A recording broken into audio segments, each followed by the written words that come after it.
Hello बच्चों, let's read a given question. The question says, how does the time period of pendulum vary with length? So option A given है root L, option B given है under root L by 2, option C 1 by root L, option D 2L. So for a pendulum, we can say time period of a simple pendulum for a pendulum at small angles. ठीक है ना, for small angle,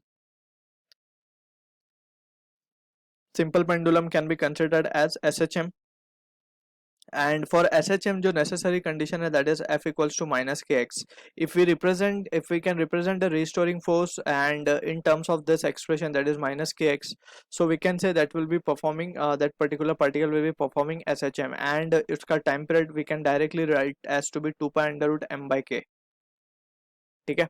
सो ये result हमें याद रखना होगा. ठीक है, जब कभी भी कोई पार्टिकल SHM परफॉर्म करता है, so we need to check के whether it is satisfying F equals to minus k x. अगर ये इक्वेशन सेटिस्फाई होती है, then only we can say the particle is performing SHM, और उसका time period can be written as T equals to 2 pi under root m by k.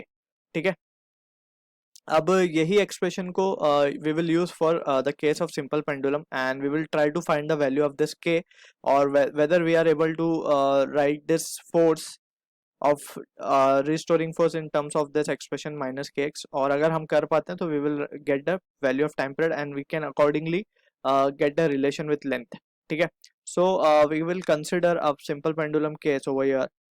ठीक है, this is the simple pendulum, ये इसकी mean position है, this is the mean position. हमने इसे slightly displace किया है. ठीक है, so that it will remain in a straight line path, ऐसा हम follow करें, because simple का मतलब ही ये है it is following a straight line motion. ठीक है ना, सिंपल SHM का. सो यहाँ पे for the sake of understanding we have shown it a little bigger. अब यहाँ से वी कैन से इसके ऊपर जो फोर्स लगने वाला है, that we can resolve. First of all इसका weight mg in the downward direction, and here it will be mg sin theta.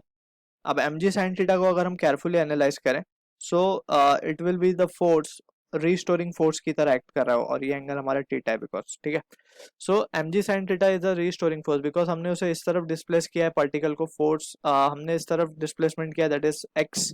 सो जो रीस्टोरिंग फोर्स है F, वो अपोजिट तरफ एक्ट कर रही है. ठीक है, अब since the angle is very small, तो हम क्या लिख सकते हैं, and if L is the length of this pendulum, so हम क्या लिख सकते हैं, सिंस जो डिस्प्लेसमेंट है, और we can just say since theta is small, हम क्या लिख पाएंगे, ये जो डिस्प्लेसमेंट हुआ है x can be written as L theta, and from this we can say जो वैल्यू आएगी थीटा की, that can be written as x by L. And also since theta is small, we can say sine theta की जो value होगी, that can be written as theta for small angle of theta. Sine theta and tan theta की value approximate theta के equal आती है. अब now further we can say this, जो restoring force है हमारी, that is F equals to mg sin theta की जगह हम just we are writing theta, and instead of theta हम क्या लिख रहे हैं, instead of theta we are writing x by L. ठीक है, सो यहाँ पे हम देख सकते हैं कि F can be written as minus mg L by x. ठीक है ना, सो अगर हम इसको अपने ओरिजिनल कंपैरिजन वाले इक्वेशन से देखें, जो कि SHM का इक्वेशन है, so this value will be representing the value of k.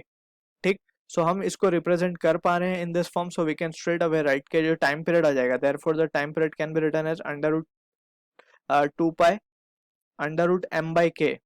अब m by k तो हमारा mg by L है, so the expression comes out to be L by g. So this is what the expression. और अगर हम यहाँ से देखें, तो time period is coming out to be directly proportional to root of L, जो कि ऑप्शन है हमारा A. I hope you understood the solution. All the best.